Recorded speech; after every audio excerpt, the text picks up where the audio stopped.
Vanilla Ice was born Robert Matthew Van Winkle on October 31, 1967 in South Dallas, Texas. He was raised by his mother, Camilla Beth Dickerson. His father left when he was 4 years old, and since then, he has had many stepfathers. He has German and English ancestry on his mother's side. In his teenage years, Robert was a poor student who got dismal grades and skipped school often. He was 18 when he was in the 10th grade, and dropped out of school. During the late 80s, Ice made a living by washing cars. He observed the culture and dancing of some of his peers, and later signed up at a local nightclub as a performer. He was a natural at rapping and dancing, and needless to say, the audience loved him. He later got the nickname, Vanilla Ice, because he was white. In the year of 1989, Ice signed up with SBK Records and released his first LP, Hooked, which contained the single, Play That Funky Music, that was sent to radio stations to play. The single wasn't a huge success, and Hooked received poor sales. Later, in 1990, a local DJ decided to turn the Play That Funky Music record and play what was on the other side. That single was Ice Ice Baby, which sampled Under Pressure by Queen and David Bowie. Contrary to Play That Funky Music, Ice Ice Baby was a huge success, and radio stations everywhere received requests to play that song. Ice re-released Hooked as To the Extreme, which contained Ice Ice Baby, and it sold over 15 million copies and holds the record for the highest-selling rap record ever. Vanilla Ice fever was everywhere. Soon there was hundreds of merchandise, such as a Vanilla Ice doll and a board game. Ice was featured on a tour of MC Hammer, which influenced his dress style. Soon, he was wearing baggy jump pants and large, loud jackets with a quote on the back. Ice Ice Baby was on the number 1 spot for 16 weeks, and so was To the Extreme.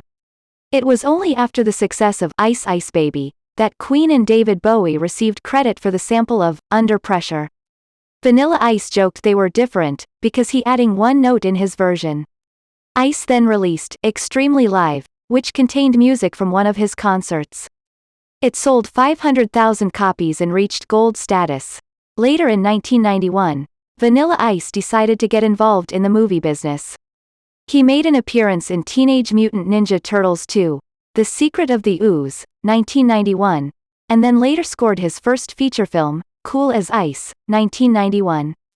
The movie was flop, having spent only 3 weeks in the box office before dropping out.